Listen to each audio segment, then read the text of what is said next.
안녕하세요. 오늘도 사연 살롱을 찾아주셔서 감사합니다. 평소 너무 창피하고 짜증났던 시어머니 때문에 이혼한 40대 직장맘입니다. 현재 저는 혼자 초등학교에 다니는 딸아이를 키우고 있고요. 결혼 생활은 9년 정도 했어요. 그리고 이혼한 지는 올해로 딱 2년이 되었는데 2년이라는 시간이 길다고 하면 길고 짧다고 하면 짧은데 제 나이 40을 넘기고 보니 시간이 정말 쏜살처럼 지나가더군요. 그래서인지 아직까지도 저는 엊그제 이혼을 한 기분으로 살고 있는데요.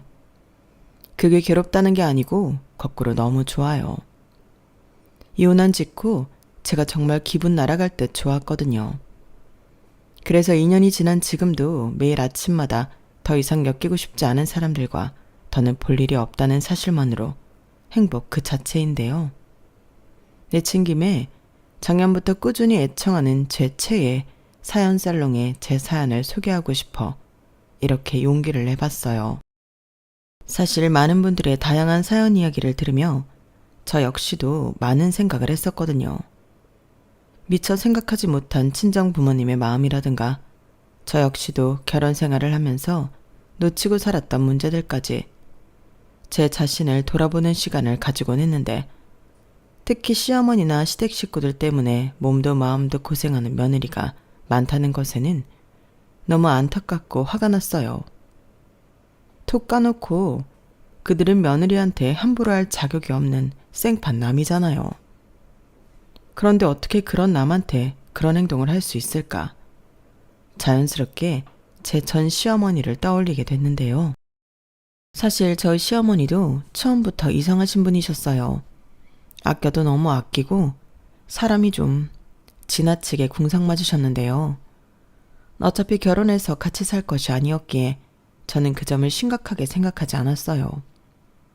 남편한테 듣기로 시어머니가 너무 가난한 집에서 태어나 고생을 많이 하셨기 때문에 절약이 몸에 배고 그게 점점 심각해지셨다고 했는데 그 말을 들어서인지 저도 시어머니가 처음엔 이해가 되고 짠하게 느껴졌거든요.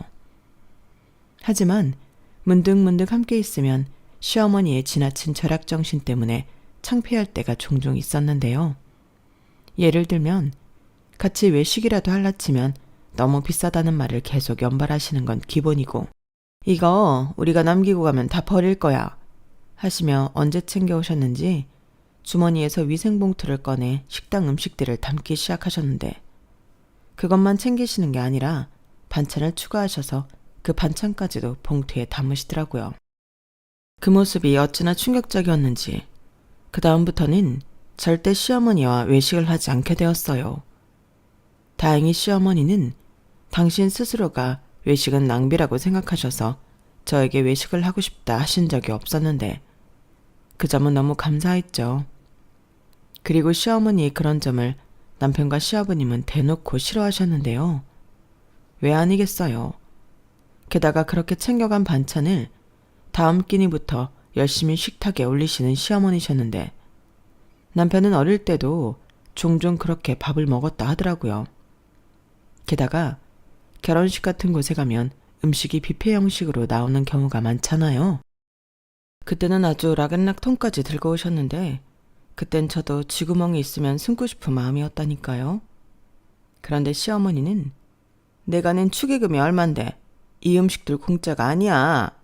내가 낸 돈으로 내가 음식 가져간다고 하는데 누가 뭐라고 하니? 너도 먹고 싶은 거 통에 마음껏 담아. 이거 다 남으면 음식물 쓰레기다. 나는 자연을 사랑하는 여자야. 라며 저에게도 락앤락 통을 쥐어주셨는데요.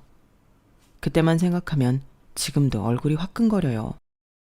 그리고 상황이 이렇다 보니 다른 친척들 사이에서도 시어머니는 엄청 유명하셨는데요. 한마디로 시어머니를 좋게 보는 친척이 단 한 명도 없었어요. 물론 친가 친척들은 그렇지만 외가 친척들은 아니었죠. 다들 조금씩 그놈의 궁상맞은 절약정신을 갖고 있는 모양이었는데 그래도 그중에 저희 어머니가 가장 심한 사람이었어요. 오죽하면 피를 나눈 자매인 이모님들도 시어머니의 궁상에 고개를 절레절레 흔드셨는데 저는 시어머니에게 그러지 마시라고 초반에는 말리려 했어요. 다른 건 몰라도 사람들이 저희 시어머니를 안 좋게 보는 걸 저도 보기 힘들었거든요. 하지만 주변의 시선 따윈 상관하지 않는다는 시어머니는 언제나 늘 당신의 행동에 떳떳하셨는데요. 나중엔 제가 포기하게 되더군요.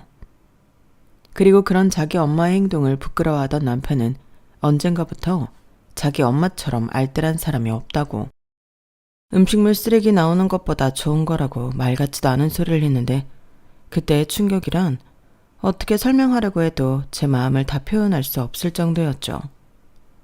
그런데 지금 생각해보면 남편이 변하게 된 이유가 시어머니가 그런 투철한 절약 정신으로 꽤 많은 돈을 모았다는 걸 안 이유였던 것 같은데, 저희 시어머니는 딱히 수입이 없는 전업주부셨어요. 그렇다고 시아버님이 엄청 돈을 잘 버시는 건 아니고 평범한 셀러리맨이셨는데요. 시간이 지나고 보니 저희 시어머니 같은 현금 부자가 없더군요. 돈이 좋긴 한지 남편은 그걸 알고 그 이후부터 태도를 바꿨는데, 저는 시어머니가 아무리 돈이 많다고 해도 그렇게 모은 돈이라는 걸 알아서인지 좋고 싫고 그런 감정이 생기지 않았어요. 부자면 뭐 하나요? 사람이 돈을 쓸 줄 모르는데요. 이건 살짝 안타까운 이야기인데, 저희 시어머니는 생전 옷을 돈 주고 사 입으신 적이 없다고 하셨어요. 그뿐인가요? 화장품도 누가 주는 샘플 아니면 바라지도 않으시는데 공짜는 또 얼마나 좋아하시는지, 어떤 날은 조금 오버해서 당신 목숨 걸며 달려들더라고요. 왜 길거리에서 나눠주는 물티슈나 부직포 행주 같은 거 있잖아요. 그런 걸 한 번이 아닌 여러 번 받기 위해 몇 번이고 반복해서 같은 길을 돌아서 가신 적도 많다고 했는데, 그런 노력 덕인지 모르지만 시어머니는 사지도 않은 생필품이 잔뜩 있었어요. 그렇다고 공짜로 받은 물건들을 헤프게 쓰지도 못하게 하셨는데요. 심지어 모든 물건은 재활용에 재재활용까지 해야 쓰레기통으로 갈 수 있었어요. 아, 쓰레기 종량제 봉투 있죠? 그것도 얼마나 아까워하시던지 쓰레기를 모아서 마트나 지하철, 화장실에 갖다 버리기도 하셨는데, 그걸 공교롭게 들키는 일도 있어서 그것 청소하는 미아원 할머니와도 대판 싸워 경찰서까지 가신 적도 있었어요. 이렇다 보니 무슨 블랙리스트처럼 저희 시어머니를 못 들어오게 하는 것도 생겨났는데, 그래서 시아버님이 이사까지 고려하셨다 하더라고요. 그런데 이사를 간들 시어머니가 안 그러실 게 아니었기 때문에 시아버님은 당신이 당장 창피해 죽을 것 같아도 이사를 포기하셨다고 하셨는데요. 이사를 가봐라. 나야 당장은 편하겠지. 근데 네 시어머니는 새로운 곳에 왔으니 얼마나 신나겠니? 자기를 아는 사람 없으니 얼마나 활개를 치고 다니겠냐고. 그럼 그때마다 이사를 가? 그럴 수는 없지. 그래서 네 시어머니를 불편하게 살라고 내가 이사 포기했다. 자기도 사람들이 뒤에서 수군거리고 불편하면 느끼는 게 있겠지. 이렇게 나름의 큰 뜻을 갖고 시어머니를 고쳐보려 하셨어요. 하지만 당사자인 시어머니는 그런 점을 전혀 불편하게 생각하지 않으셨는데, 오히려 당당한 자신의 권리를 타인이 자격도 없으면서 방해한다고 엄청 억울해하셨어요. 이렇게 저는 결혼 후 이런 무수히 많은 이야기를 듣고 보고 함께 경험하며 처음 가졌던 짠한 마음은 사라졌는데, 여기서 다행인 건 남편은 그런 자기 엄마를 닮지 않았다는 거였죠. 남편 말로는 그런 투철한 절약과 자린고비 성품 때문에 시아버님이 이혼까지 언급하시며 두 분이 싸우기도 엄청 하셨다는데, 그걸 보고 자라서인지 남편은 총각 때부터 자기 엄마 같은 여자는 만나지 않겠다고 생각했대요. 그럼 남편과 당신 아들까지 이렇게 싫어하는데 시어머니가 달라질 만도 하잖아요. 그런데 사람 천성이 어디 가지 않는가 봅니다. 거기에 가난했던 기억이 뼛속까지 새겨져 있으니 그런 공짜 물건들도 쟁이지 않으면 당신 마음이 불편한 건데, 여기서 더 대박은 뭔 줄 아세요? 친한 사람들한테 줘야 하는 선물도 그런 공짜 물건으로 하셨다고 하더라고요. 누가 자기 생일에 공짜로 나눠주는 사은품을 선물로 받고 싶겠냐고요. 그리고 그런 선물은 신혼처 저도 받았는데요. 무슨 보험 스티커가 붙은 위생장갑에 식용유와 밀가루 세트, 포스트잇 같은 걸 잔뜩 주셨어요. 이런 것들 돈 주고 사면 너 완전 바보다. 떨어지면 언제든지 말만 해. 내가 챙겨줄 테니까. 이것 봐. 평생 쓰고도 남을 만큼 있다니까. 근데 그렇다고 헤프게 쓰라는 거 아니니까 아껴 쓰고. 여자는 자고로 뭐든 아껴야 하는 거야. 그래야 잘 살지? 이렇게 저한테 당부의 말씀도 하셨는데요. 뭐 쓸 수 있는 물건이니 유용하게 잘 썼지만 늘 저런 걸 챙겨주시며 이상한 세뇌를 시키시니 솔직히 크게 감사한 마음은 들지 않았어요. 하지만 시어머니는 그걸로 항상 생색을 내고 싶어 하셨는데 한 번은 그래도 내가 항상 너 오면 빈손으로 안 보내지? 나 같은 시어머니가 어딨니? 감사한 줄 알아. 이렇게 당신한테 감사하라는 강요까지 하셨죠. 솔직히 그런 말을 들었을 때는 그냥 이런 거 주시지 말지 하며 받고 싶지 않을 때가 더 많았는데 저 역시 불만이 있었어요. 제가 하물며 며느리인데 저야말로 시댁에 갈 때 빈손으로 갈 리가 없잖아요. 이왕이면 좋은 과일이나 고기 세트 같은 걸 사가지고 갔었는데 그게 잘못이었어요. 자린고비 시어머니는 당연히 제가 사들고 간 물건들을 보며 입이 귀에 걸리셨는데 그 좋은 음식들을 냉장고에 넣고 황당하게도 저희는 사가지고 간 좋은 음식들이 아닌 유통기한이 임박하거나 조금 있으면 버려야 할 것 같은 말라 비틀어진 식재료들로 요리한 음식을 먹어야 했어요. 저건 음식을 먹었다기보다 음식물 처리에 이용당한 기분이었는데 시어머니 입장에서는 무조건 땡큐한 장사였겠죠. 하지만 저는 반대로 불만이 많아졌고 그 다음부터는 어차피 사가지고 가봤자 맛도 못 보는 거 저도 점점 시댁에 인색한 며느리가 되어갔죠. 그 시어머니의 그 며느리잖아요. 그래도 그때까지는 남편과 사는 데는 지장은 없었어요. 남편은 주는 대로 먹고 또 뭐든 제가 하자면 군말 없이 하는 타입이었는데 그래서 오히려 결혼하고 신혼기간에는 제가 결혼을 잘했다고 생각할 정도였어요. 게다가 저희 부부는 신혼여행을 간 날 허니문 베이비인 딸이 생겼기 때문에 제가 이혼하게 될 줄은 꿈에도 몰랐는데요. 하물며 남편이 아닌 시어머니 때문에 이혼하게 될 줄은 상상도 하지 못했죠. 바로 그 빌어먹을 절약정신 때문이었죠. 이것만 봐도 작은 불씨가 대형 화재를 일으킬 수 있다는 교훈이 생각나는데 절약도 그래요. 절약이라는 게 무작정 미덕은 아니더라고요.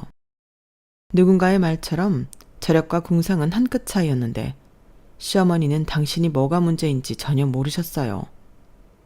심지어 시어머니는 당신의 투철한 절약으로 인해 인간관계도 나빠지셨는데 절약이 뭐가 나쁘냐고 자기를 손절한 그 사람을 욕하시는 분이셨으니까요.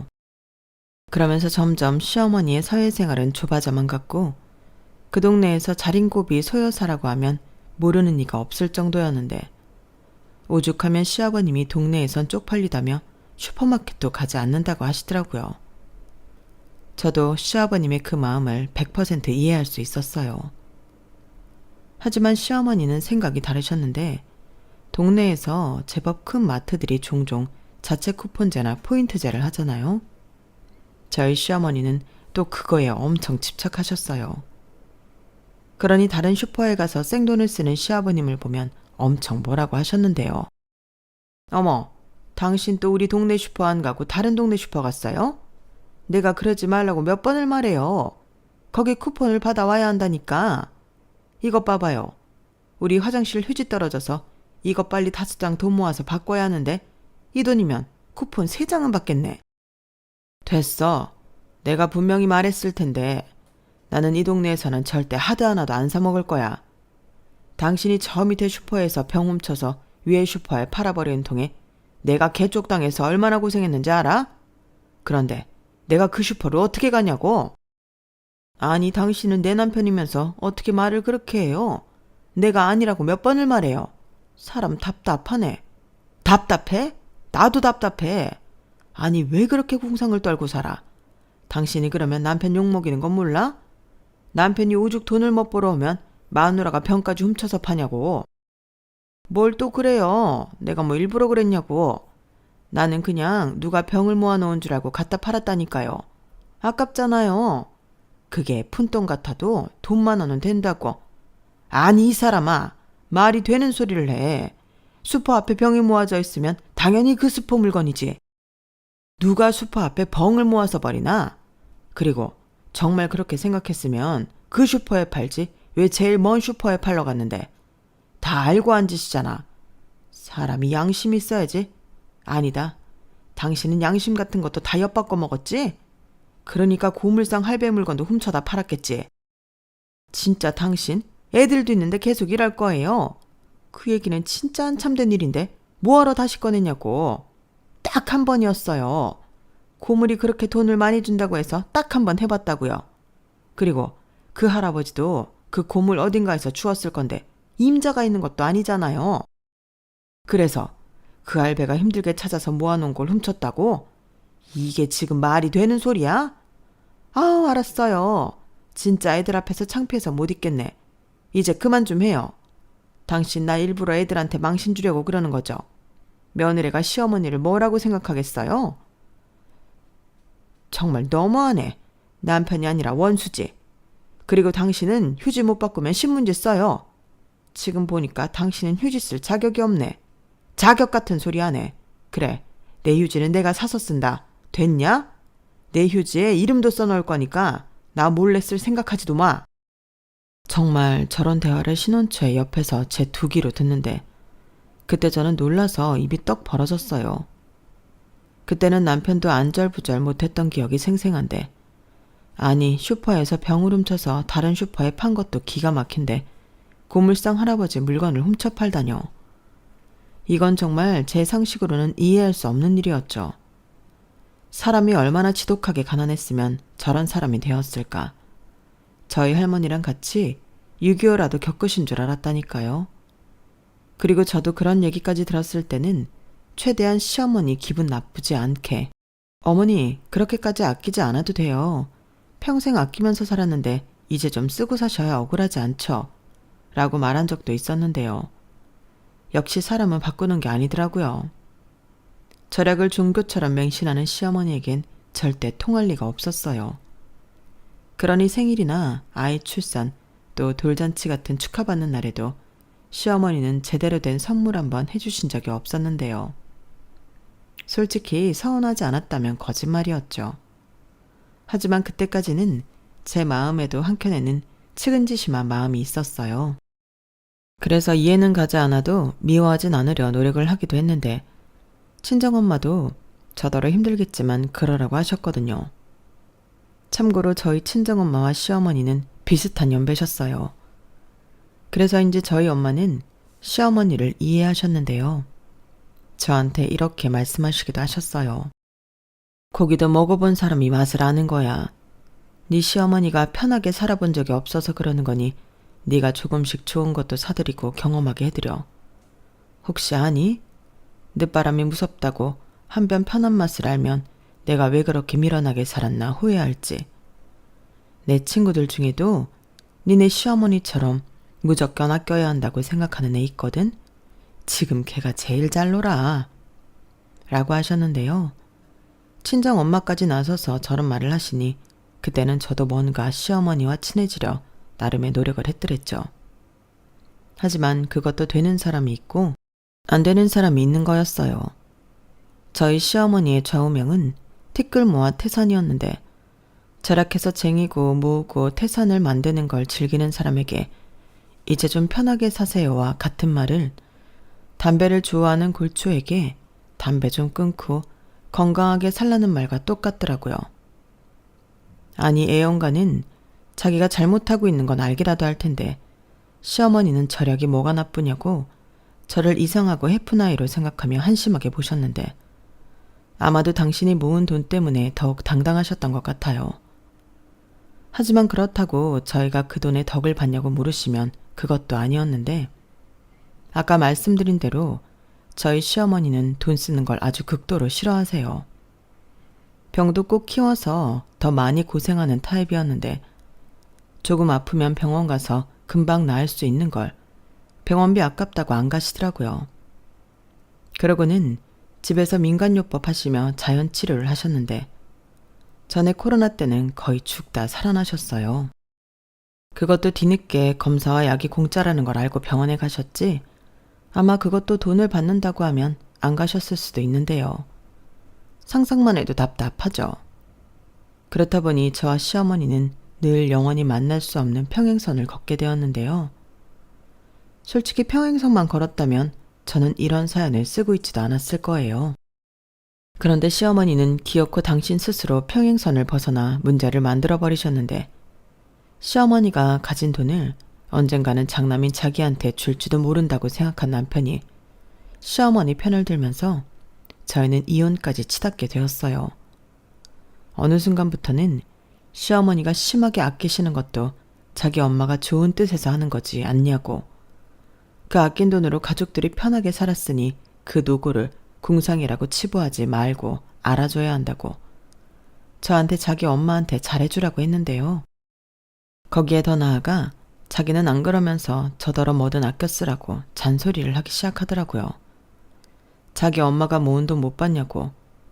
저희도 그렇게 모으려면 지금부터 아껴야 한다고 했는데 황당했죠. 그때마다 얼마나 싸웠는지 몰라요. 나중엔 남편이 저더러 자기 엄마처럼 살라고 할까봐 무섭기까지 했는데, 아니 자기가 해픈 건 인지조차 하지 못하면서 왜 남을 지적하는 건지 솔직히 짜증이 났죠. 그래서 별것도 아닌 일이지만 서로 주도권을 뺏기지 않으려 아웅거리며 싸웠는데, 그때는 그래도 이렇게 싸우다 보면 언젠가는 남편이 포기할 줄 알았어요. 하지만 시댁에 다녀오면 가뜩이나 신경이 곤두서 있는 저를 남편이 꼭 한두 번씩 제 속을 긁었고, 그 때문에 지긋지긋한 싸움은 끝나지 않았는데요. 왜 명절만 지나면 부부들이 갈라서는지 알겠더라고요. 심지어 저희는 명절도 아니고 그냥 시댁에 다녀왔을 뿐인데 이런 일이 비일비재하게 있으니 결혼한 걸 후회했죠. 모든 이혼한 사람들이 그런 생각을 했겠지만 이렇게 살려고 결혼한 건 아니었어요. 좋아서 사랑했고 사랑해서 헤어지기 싫어 결혼까지 했는데, 이렇게 같이 있으면 지옥처럼 힘들고 짜증만 난다니 저는 딸아이에게 미안하지만 전혀 행복하지 않았는데요. 그때 우울증 증상이 있어서 병원에 다니기도 했어요. 남편은 무슨 그깟 일로 정신병원까지 가냐고 저더러 보여주기 식으로 병원에 갔다고 했는데, 걱정은 바라지도 않았지만 저딴 소리나 하고 있으니 내가 왜 저런 인간이랑 사나 이참에 확 이혼을 할까 생각도 여러 번 했는데 아이 때문에 참았어요. 그리고 현실적인 이유 때문에도 참았는데요. 제가 그때 회사 다니는 것도 너무 힘들어 실직 상태였거든요. 누가 그러는데 수입이 없으면 아이를 키울 수 없다고 했고, 그럼 남편은 우리 딸을 시어머니에게 맡길 것이 분명했기에 그것만은 절대 하고 싶지 않았어요. 그래서 최대한 남편과 싸우지 않기 위해 남편과 한 공간에 있거나 부딪히는 일을 최소한으로 하며 지냈는데요.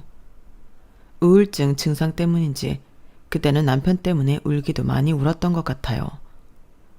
결혼 전에는 그렇게 제가 좋다고 쫓아다니고 결혼만 하면 손에 물 한 방울 묻히지 않고 여왕 대접해주겠다고 하더니, 결혼 후엔 반대로 자기가 손 하나 까딱하지 않는 아기 도련님이 된 남편을 보면 한없이 우울감이 들었는데, 그때는 제 인생도 계속 우울할 것만 같더라고요. 예전에 들었던 유행어처럼 이번 생은 망한 느낌이었는데, 그래도 딸이 있으니 이번 생을 포기할 순 없었어요. 저는 딸을 제 분신이라고 여기며 살았기 때문에 딸을 위해서라도 예전에 활기있던 제 모습을 찾고 싶었는데요. 그래서 혼자였지만 노력을 많이 했어요. 운동도 하고 사람들도 만나 이야기도 나누고 자기 개발도 하면서 복직을 하기 위한 준비를 했는데요. 의지가 있으니 제 삶도 조금씩 밝아지기 시작했죠. 그렇게 고군분투하면서 살다 보니 9년이란 시간이 지났어요. 저는 다른 회사에 경력직으로 다시 입사해 예전처럼 일도 하고 돈도 벌었고, 아이도 커서 엄마 손이 덜 가게 되었는데, 그때는 남편하고만 사이가 개선되면 아무런 문제가 없겠다고 생각했지만 그게 아니었어요. 이 이야기를 하려면 잠깐 옛날 이야기를 해야 하는데, 저희 친정과 시댁은 사는 형편이 비슷합니다. 저희 친정엄마도 전업주부시거든요.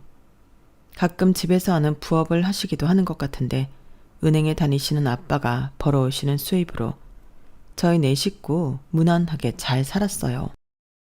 그리고 제가 결혼하고 저희 시어머니가 저런 아끼는 병에 걸렸다는 걸 안 친정 엄마는 종종 저희 시댁에 선물을 보내시곤 하셨는데요. 어떤 날은 한우 세트, 또 어떤 날은 제주도에 가셨다며 한라복이나 갈치, 옥돔 같은 걸 시댁에 보내셨어요. 물론 저희 집에도 보내주셔서 감사히 잘 먹었는데 정말 입에서 바로 녹아 없어지더라고요. 그런데 그렇게 좋은 걸 받으셨음에도 시댁에선 답례는커녕 고맙다는 인사도 없으셨는데 저도 팔은 안으로 굽기에 그게 서운하고 불만이었어요. 그래서 친정엄마한테도 하지 말라고 말하기도 했는데 친정엄마는 알겠다고 하실 뿐 저 몰래 똑같이 선물을 하셨더라고요. 그걸 어떻게 알았냐면 시댁에 갔을 때 냉장고에서 썩고 있는 선물들을 보고 알았는데요. 저도 똑같은 걸 받았기에 저게 우리 친정에서 보낸 선물이라는 걸 바로 알았어요. 그래서 어머니, 이거 저희 친정에서 보낸 거죠? 이걸 이렇게 안 드시고 냉장고에 넣어 놓으시면 다 버려야 하잖아요. 라고 저도 모르게 싫은 소리를 한 적도 많았는데요.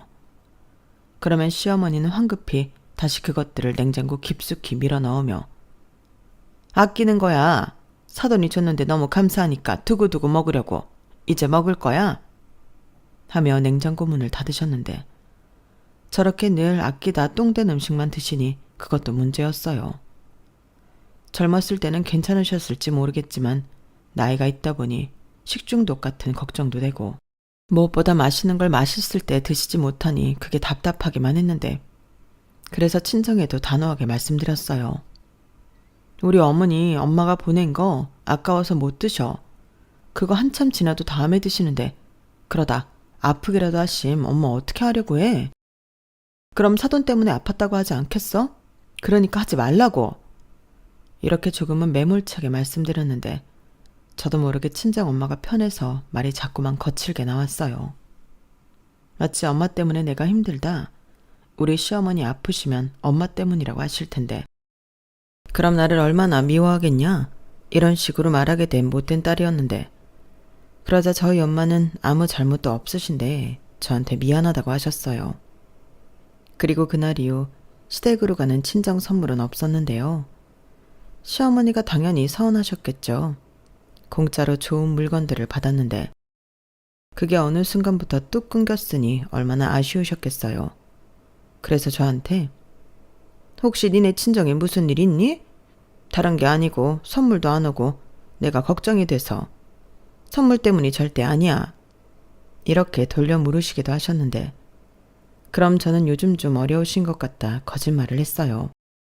어려워서 선물을 못한다고 하는데 시어머니도 어쩔 수가 없잖아요. 그런데 시어머니는 제 말이 거짓말이라는 건 1도 의심하지 않으시고 그래, 내가 그럴 줄 알았다. 가만 보면 니네 엄마도 참 해퍼. 여행 다니지. 먹는 것도 꼭 비싸고 좋은 것만 찾았잖아. 사람이 아낄 줄도 알아야지. 언제까지 산다고 그렇게 돈을 펑펑 쓰니? 너는 니네 엄마 닮으면 안 된다. 가만 보면 너도 위험해. 라며 갑자기 저희 엄마 험담을 하셨는데 원래도 좋아하지 않았던 시어머니지만 그때는 진짜 가족만 아니면 평생 안 만나고 싶더라고요. 여태 고마운 줄도 모르고 잘도 받아놓고 졌단 말을 할 수가 있는지 화가 치밀어 올랐는데요. 문제의 날은 그 이후로부터 멀지 않았어요. 그날은 명절이었는데요. 그 집의 유일한 며느리였던 저는 명절 하루 첫날 차례 음식을 하러 싫지만 시댁에 갔어요. 마치 도살장에 끌려온 소처럼 가기 싫은 걸음을 옮겼는데요. 다행히 시댁은 그리 음식을 많이 하진 않으셨어요. 그건 역시도 저희 시어머니의 절약정신 때문이었죠. 매번 명절마다 너무 많은 음식을 한다며 자기는 낭비라고 하시며 몇 가지 음식만 하시는데 그 점은 유일하게 저와 맞았어요. 하지만 싫은 건 싫은 거라고 시댁 주방에서 음식 만드는 건 정말 고역이었는데 특히 냉장고 열기가 너무 싫었어요. 시어머니 말씀으로는 냉장고가 오래되어 냄새가 난다고 하셨지만 제 생각에는 그게 아니었거든요. 그리고 그날은 유독 더 심한 냄새가 났는데 이건 필시 냉장고에 썩은 음식이 있는 거였어요. 그래서 이건 아니다 싶어 시어머니 몰래 냉장고 청소라도 해드릴 심산이었는데요. 마침 시어머니가 웬일로 시장에 다 가시겠다고 하시더라고요. 그래서 기회는 그때라고 생각하고 빨리 움직이려 했는데 정말이지 냉장고 문을 여는 순간 저절로 헛구역질이 나왔어요. 과일 칸에는 절반은 썩었는지 색깔이 변해 있었고 고기는 언제적 고기인지 냄새가 수상쩍었는데 이런 건 먹으면 분명 아무리 건강한 사람도 탈이 날 거라고 생각했어요. 이런 음식을 우리 딸이 조금 뒤에 끼니로 먹을 것을 생각하니 당장에 버려버리고 싶었는데요. 바로 그때였어요. 너 거기서 뭐하니? 어머니 시장 가신 거 아니었어요?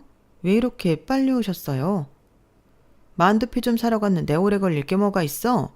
그리고 왜 냉장고에 있는 걸 죄다 꺼내고 그래? 그게요. 냉장고에서 썩은 내가 나서요. 그리고 저것들 전부 상했어요. 먹으면 큰일 나요. 상하긴 뭐가 상해? 괜찮아. 이제 너희 식구들도 왔으니 금방 먹어 치우지. 그리고 내가 언제 너더러 냉장고 청소하라고 했어? 괜히 남의 살림 건드리지 말고 너는 시키는 거나 해. 저 짜투리 채소들 전부 다지고 이 고기도 썰어서 우리 만두에 먹자. 저걸 다져서 만두를 하자고요? 싫어요. 아니 안 돼요. 그러지 마시고 전부 버려요. 얘가 정말 아까부터 음식 아까운 줄 모르고 왜 이래? 너도 네 엄마 닮아서 파산하고 싶어서 그래? 파산이요? 저희 엄마가 파산했다고 누가 그래요? 네가 전에 그랬잖아. 요즘 힘들어서 선물도 못 보낸다고. 그게 어떻게 파산을 한 건데요? 그렇게 따지면 어머님은 받기만 하셨지. 뭐 저희 친정에 보내신 적 있으세요? 그럼 어머니는 계속 파산이셨네요. 그러니 이런 썩은 음식도 드시고 그러죠. 뭐야? 너 지금 말 다 했어? 나랑 네 엄마가 같냐? 원래 하던 사람이 못하던 거랑 원래 안 하던 사람이 쭉 안 하는 거랑 같냐고. 그리고 나는 아들 엄마야. 그럼 딸 가진 엄마가 노력하는 건 당연하지? 저는 시어머니 말에 어이가 없었어요. 그러니까 저 말은 당신의 아들 엄마라 당연하게 저희 친정 선물을 받았다는 소린데 진짜 열받더라고요. 그래서 나는 이런 썩은 음식은 안 먹는다고 드시고 싶으면 어머님이랑 어머니 식구만 먹이라고 하고 저는 딸아이와 멍절이고 뭐고 집으로 왔는데 남편이 그러면 어떡하냐고 자기가 중간에서 난리도 아니더라고요. 그러면서 자기라도 가서 시어머니 화를 풀어보겠다고 집에 오지도 않았는데 오히려 잘 됐다고 생각했어요. 그냥 너는 계속 거기 있어라. 나는 딸이랑 우리 친정 가겠다. 그렇게 말했는데 남편은 무조건 아침에는 저희를 데리러 집에 오겠다고 고집을 부리더라고요. 그리고는 별 생각도 없는데 아침 대바람부터 전화해 자기 엄마 기분 다 풀렸다며 1시간 내로 도착하니 친정에 갈 준비를 하라고 했는데요. 처가에 굳이 가겠다는 남편을 말릴 수가 없었어요. 여기서 더 고집을 부리면 그때는 또 싸워야 하니까 그러고 싶지 않았거든요. 게다가 딸아이도 그때는 어느 정도 컸기에 엄마 아빠가 싸우는 걸 싫어했는데 제가 스스로 다짐한 게 있었어요. 가급적이면 딸아이 앞에서는 다정한 모습은 못 보여도 싸우고 헐뜯는 모습은 보이지 말자고요. 그래서 딸아이도 있고 하니 알겠다고 하고 준비를 한 후에 차에 탔는데 시간이 지나면서 점점 비위가 상하는 냄새가 차에 퍼지기 시작했어요. 자기야, 차에 이상한 냄새 나지 않아? 혹시 어머니 집에서 뭐 가져왔어? 냄새가 나? 이상하네. 나는 안 나는데. 그리고 엄마가 매번 받기만 해서 죄송하다고 트렁크에 뭐 싸주긴 했어. 뭐? 그게 뭔데? 혹시 음식이니? 뭘 그렇게 과민하게 반응해. 명절이니까 명절 음식 나눠 먹는 거지. 처가집 차례 안 지내서 명절 음식 안 하시잖아. 자기 좀 이상하면 차문 좀 내릴까? 남편은 묘하게 제 눈치를 살피며 차 창문 4개를 전부 다 열었어요. 하지만 아무리 그래도 이상한 썩은 내는 사라지지 않았고 저는 보진 않았지만 트렁크에 뭐가 있는지 짐작이 됐는데 그때부터 속에서 천불이 끓어오르기 시작했어요.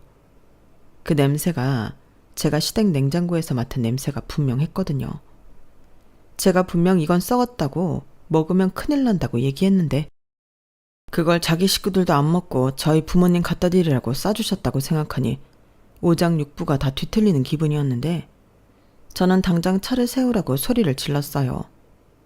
그러자 남편은 갑자기 차를 어떻게 세우냐고 휴게소 나올 때까지 참으라 했는데요.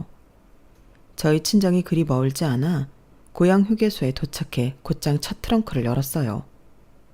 그러자 완전 빼박이었는데 아주 많이도 싸주셨더라고요. 아니, 이참에 냉장고 청소를 하신 것처럼 트렁크에 음식이 가득했는데 저는 순간 이성을 잃고 그 음식들을 전부 꺼내 남편한테 따지듯 물었어요. 너는 이것들 쌀 때 안 말리고 있었어? 이게 냉장고에서 나왔을 뿐이지 쓰레기잖아. 사돈한테 쓰레기를 보내는 사람이 제정신이야? 라고 제가 도끼 어린 얼굴로 따졌죠. 그러니까 남편은 화난 저보다 주변 사람들 시선을 더 의식하는지 저더러 목소리 좀 낮추라고 했는데요. 그러면서 한 말이 정말 기가 막혔어요. 그래도 내가 너무 아니다 싶은 건 뒤에서 몰래 뺐어. 그나마 상태 괜찮은 걸로 싼 거야. 라고 하는데 와, 이걸 정말 죽여 살려 화를 주체하지 못했어요. 이건 진짜 우리 집을 무시해도 너무 무시하는 거지. 우리 집에 음식물 쓰레기 버리러 가는 거야? 왜? 음식물 쓰레기 봉투값 아끼시려고 그러신데? 뭘 또 그런 소리까지 하냐. 저게 오늘 내일 해서 그렇지 먹을 수는 있는 거야. 나는 어릴 때 많이 먹어봐서 대충 보면 안다니까. 그리고 선물은 마음이 중요한 거 아니야? 지랄하네. 그럼 저게 니네 엄마 마음이라는 거지? 냄새나고 더럽고 먹으면 탈나고. 탈 안 난다니까 그러네. 그럼 너 다 처먹어. 나는 저딴 음식 먹어본 적도 없고 구경해본 적도 없거든. 그리고 여기서부터는 나 혼자 갈 테니까 알아서 너는 니네 집에 가. 뭐? 나더러 여기서 우리 집을 가라고? 제정신이야? 그럼 이거라도 도로 가져가야지. 내가 냄새나는 이것들 가지고 어딜 가니? 몰라. 그건 네 사정이지. 왜? 이제는 음식에서 냄새나는 건 인정하겠니? 차 내 거니까 내가 가져간다? 저는 그렇게 말하고 호련히 그 음식 쓰레기와 함께 남편을 휴게소에 버리고 차를 끌고 출발했어요. 그리고 그때부터 이혼 아니면 내 인생은 정말 답이 없겠다. 이혼을 결심했는데요. 멀어지는 제 차를 향해 삿대질을 하며 욕을 하고 있는 남편의 모습이 사이드미러에서 멀어지니 이대로 우리 사이도 멀어져서 영영 보이지 않았으면 좋겠다고 생각했어요. 그리고 차에서 겁을 잔뜩 먹은 딸아이에게 저는 놀라게 해서 미안하다고 최대한 성의를 다해 설명하고 이야기했는데 딸아이는 그때는 아무 말도 하지 않더니 나중에 그러더라고요. 자기도 친할머니네 가는 게 싫었다고요. 그리고 아빠도 점점 친할머니를 닮아가는 것 같아서 걱정했었다고 했는데 아이 눈에도 보일 건 다 보이나 보더라고요.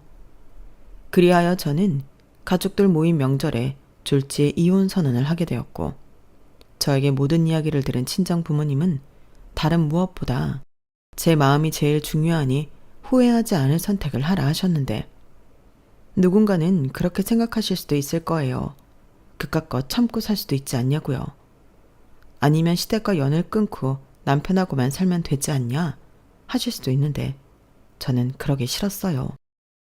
벌어도 제가 더 많이 벌었고 남편은 어째 점점 사람이 하기 싫은 건 남한테 밀었는데 그러니 회사 평판도 그저 그렇고 그게 또 자격지심이 되어 저에게 함부로 하려 하더라고요. 게다가 점점 더 궁상을 떨며 이런 식으로 저와 저희 부모님을 무시하는 시어머니 태도도 더는 좌시하고 싶지 않았는데요. 다음에는 또 어떤 일로 저를 경악하게 할까 걱정하는 것도 싫었죠. 그리고 제가 휴게소에 버리고 온 남편은 무슨 깡인지 지발로 저희 친정집에 왔는데요. 그 음식물 쓰레기 때문에 휴게소에서 개망신을 당했다고 입에 거품을 물고 자기가 얼마나 쪽팔렸는지 아냐며 제 탓을 하는데요. 아니, 그게 왜 제 탓이 되는 거죠? 그건 분명 음식 쓰레기를 사돈에게 선물하겠다고 한 자기 엄마 잘못이잖아요. 그런데 저한테 후회하지 않도록 신중하라던 친정 엄마가 갑자기 일어나더니 주방에서 무언가 가지고 나오셨는데 저희 가족들은 저희 엄마가 들고 온 것을 보고 깜짝 놀랐어요.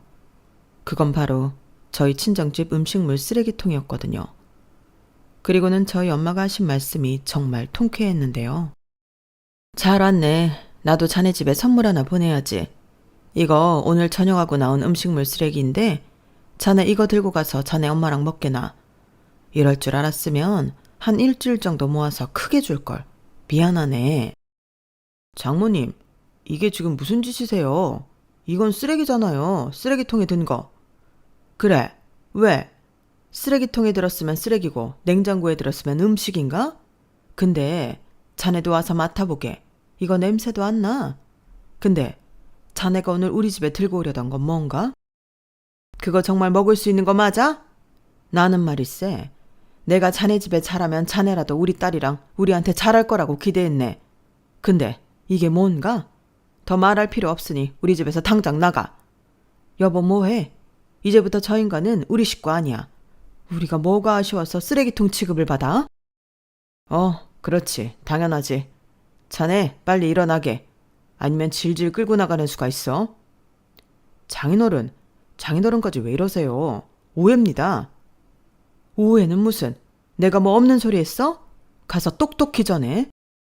그래, 나는 이혼할 거고 더는 궁상 맞은 너랑 니네 집이랑은 영영 안 보고 살 테니 그런 줄 알라고. 알겠니? 다시 니네 엄마 집에 가서 오늘 내일 하는 거 많이 먹어. 자기야, 서연 엄마야. 제발 이러지 마. 내가 잘못했어.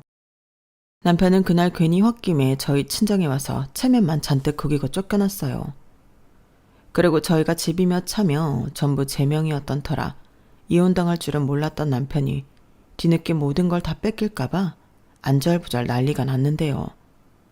자기 엄마도 그렇고 자기도 절대 불순한 의도는 없었다며 믿어달라고 빌더라고요. 하지만 누가 봐도 그 의도는 불순한 게 맞았는데 제가 그냥 더는 길게 말하기 싫어 집이 좀 어렵다고 한 말에 바로 음식물 쓰레기를 차에 실어준 시어머니의 됨됨이가 너무 싫었어요. 그리고 그걸 보고도 말리지 않고 싫어온 남편도 그 밥에 그나물이었는데 이참에 다 갖다 버리는 게 맞는 속 편하고 좋겠더라고요. 그렇게 이혼 결심을 하고 협의 이혼 서류를 작성해 시댁에 보냈는데요. 제가 먼저 저희 살던 집에 도착해 비밀번호를 다 바꿔버렸거든요. 그래서 집에 들어오지도 못하는 남편은 하는 수 없이 저희 집이랑 1시간 거리인 시댁에서 출퇴근을 했는데 그렇게 제가 보낸 이혼 서류 때문에 그 집이 발칵 뒤집어진 모양이었어요. 아무래도 효자 아들이 명절에 있었던 이야기를 하지 않고 저랑 싸워서 집에서 나온 걸로 이야기를 한 모양이었는데 시어머니가 득달같이 전화를 해서 자기가 참고 있는데 네가 무슨 자격으로 이혼을 하자 하냐며 입에 거품을 무셨어요. 그러니까 자기 아들이 뭔 잘못이 있냐고 따지시는데 저는 이참에 전부 다 말씀드렸죠.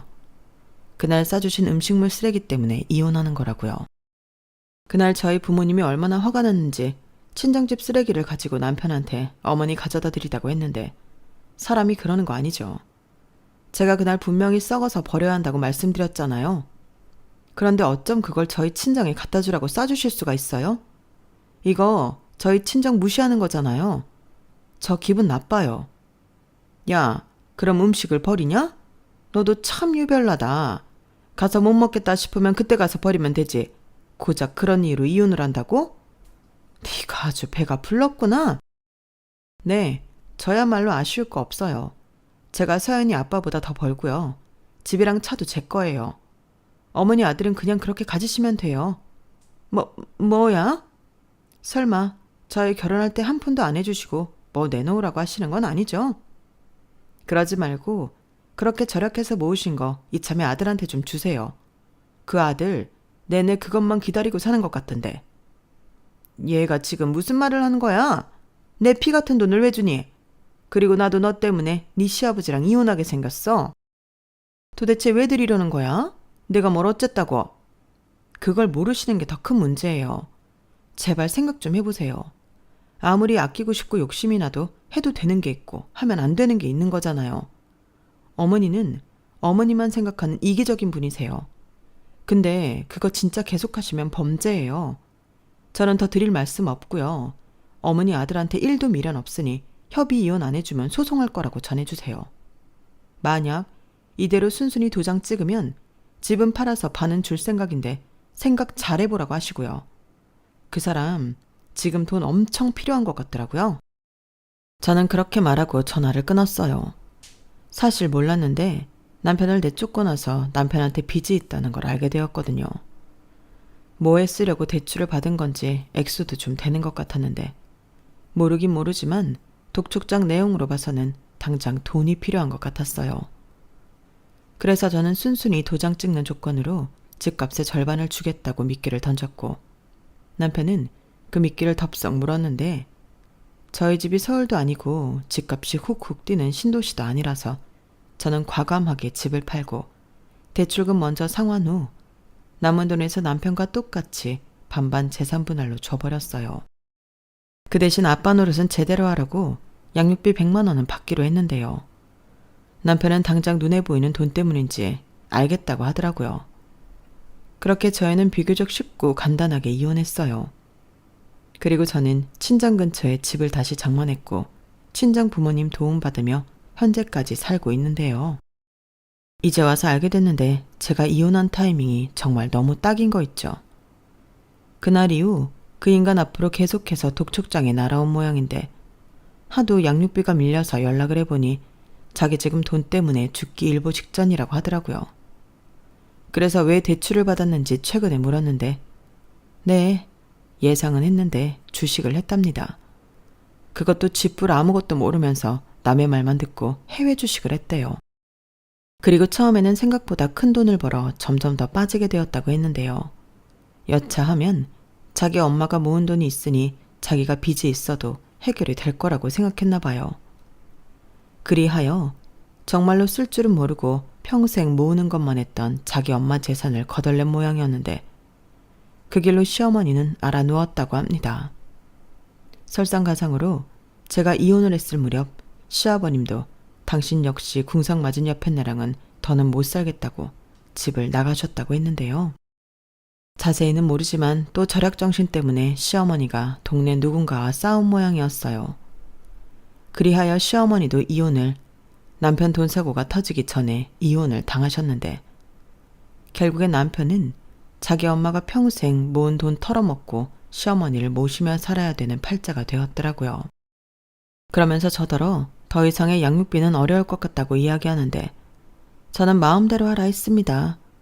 어차피 그 인간 지금은 나올 돈도 없는 것 같고 나중에 한꺼번에 적금 탄다 생각하고 청구 소송하려고요. 지금은 충분히 제 능력으로 저희 딸 잘 키울 수 있거든요. 매일매일 건강한 음식 먹이며 잘 키울 거예요. 제가 자식을 낳아보니 세상에서 제일 좋은 것만 주고 싶더라고요. 뭐하러 냉장고에 처박아 놓고 아깝다고 썩히는 건지 저는 평생 시어머니의 마음을 모를 것 같습니다. 뭐 알고 싶지도 않은데요. 그냥 이대로 평생 안 보고 살면 좋겠어요. 남편만 죽어나겠죠. 그건 그대로 쌤통인데 이혼하지 않았으면 어쩔 뻔했을까 지금도 아찔합니다. 그런 면에서는 저도 이번 생이 아주 망한 건 아닌 것 같아요. 그래서 이혼하고 다시 찾은 평화로운 일상에 감사하며 지금은 딸아이와 오래오래 행복하고 싶은 마음뿐인데요. 이번 기회에 저는 사람 보는 눈도 더 키워야 할 것 같네요. 전 남편과 전 시어머니 같은 사람은 무조건 걸러야 하니까요. 이상 제가 이혼하게 된 이야기였어요. 제 사연 어떻게 들으셨나요? 부디 잘 들어주셨길 바라보며 저는 앞으로도 딸을 위해 더욱 건강하고 열심히 살게요. 그럼 지금까지 제 사연 함께 해주셔서 감사합니다. 안녕히 계세요. 여러분, 사연 댓글에 응원과 현명한 조언 부탁드려요. 좋아요, 구독은 저에게 큰 힘이 됩니다. 오늘도 좋은 일 가득하세요.